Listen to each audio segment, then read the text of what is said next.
John chapter 6.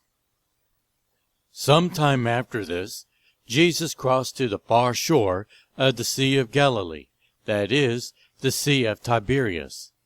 And a great crowd of people followed him, because they saw the signs he had performed by healing the sick. Then Jesus went up on a mountainside and sat down with his disciples. The Jewish Passover festival was near. When Jesus looked up and saw a great crowd coming toward him, he said to Philip, "Where shall we buy bread for these people to eat?" He asked this only to test him, for he already had in his mind what he was going to do. Philip answered him, "It would take more than half a year's wages to buy enough bread for each one to have a bite." Another of his disciples, Andrew, Simon Peter's brother, spoke up. "Here is a boy with 5 small barley loaves and 2 small fish, but how far will they go among so many?" Jesus said, "Have the people sit down." There was plenty of grass in that place, and they sat down. About 5,000 men were there. Jesus then took the loaves, gave thanks, and distributed to those who were seated as much as they wanted. He did the same with the fish. When they had had all enough to eat, he said to his disciples, "Gather the pieces that are left over, let nothing be wasted." So they gathered them and filled 12 baskets with the pieces of the 5 barley loaves left over by those who had eaten. After the people saw the sign Jesus performed, they began to say, "Surely this is the prophet who is to come into the world." Jesus, knowing that they intended to come and make him king by force, withdrew again to a mountain by himself. When evening came, his disciples went down to the lake, where they got into a boat and set off across the lake for Capernaum. By now it was dark, and Jesus had not yet joined them. A strong wind was blowing, and waters grew rough. When they had rowed about 3 or 4 miles, they saw Jesus approaching the boat, walking on the water, and they were frightened. But he said to them, "It is I, don't be afraid." Then they were willing to take him into the boat, and immediately the boat reached the shore where they were heading. The next day, the crowd that had stayed on the opposite shore of the lake realized that only one boat had been there, and that Jesus had not entered it with his disciples, but that they had gone away alone. Then some boats from Tiberias landed near the place where the people had eaten the bread after the Lord had given thanks. Once the crowd realized that neither Jesus nor his disciples were there, they got into the boats and went to Capernaum in search of Jesus. When they found him on the other side of the lake, they asked him, "Rabbi, when did you get here?" Jesus answered, "Very truly I tell you, you are looking for me, not because you saw signs I performed, but because you ate the loaves and had your fill.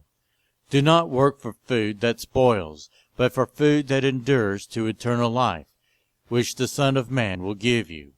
For on him God the Father has placed his seal of approval." Then they asked him, "What must we do to do the works God requires?" Jesus answered, "The work of God is this, to believe in the one he has sent." So they asked him, "What sign then will you give that we may see it and believe you?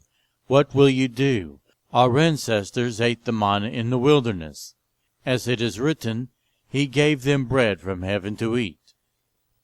Jesus said to them, "Very truly I tell you, it is not Moses who has given you the bread from heaven, but it is my Father who gives you the true bread from heaven. For the bread of God is the bread that comes down from heaven and gives life to the world." "Sir," they said, "always give us this bread."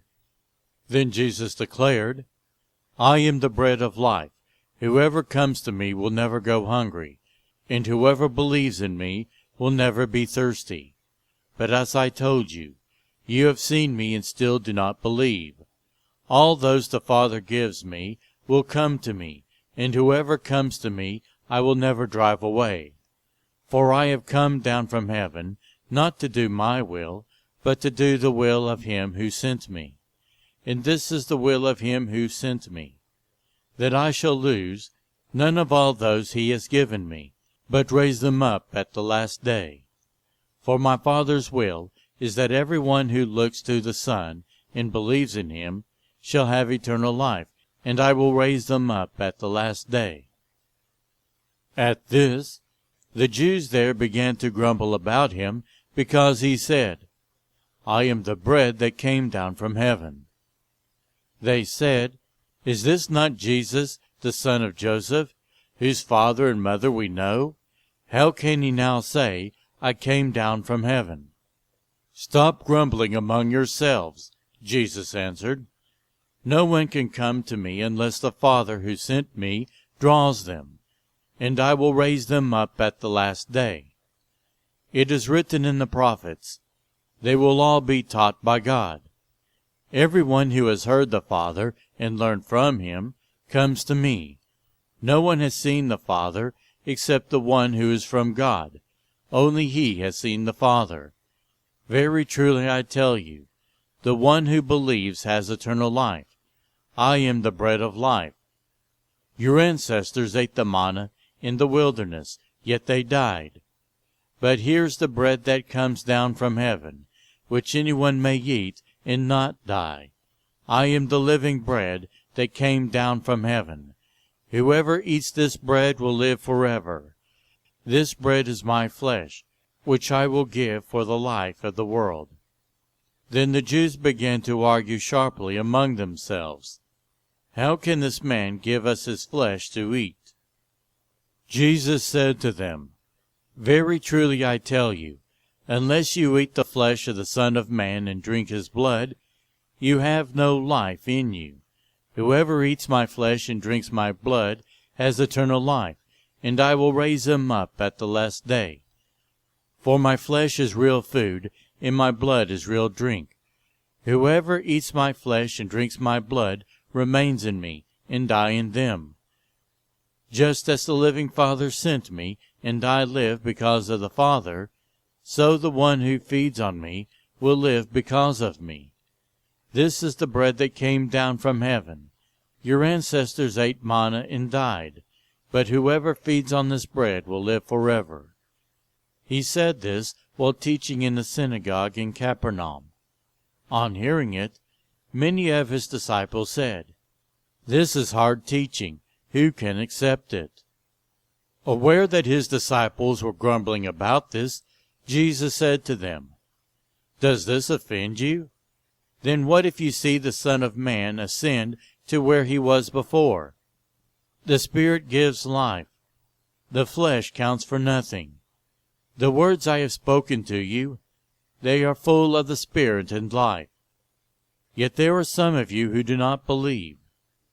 For Jesus had known from the beginning which of them did not believe and who would betray him.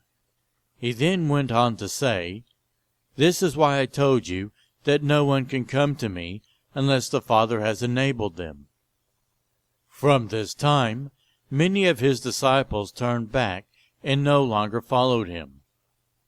"You do not want to leave too, do you?" Jesus asked the 12.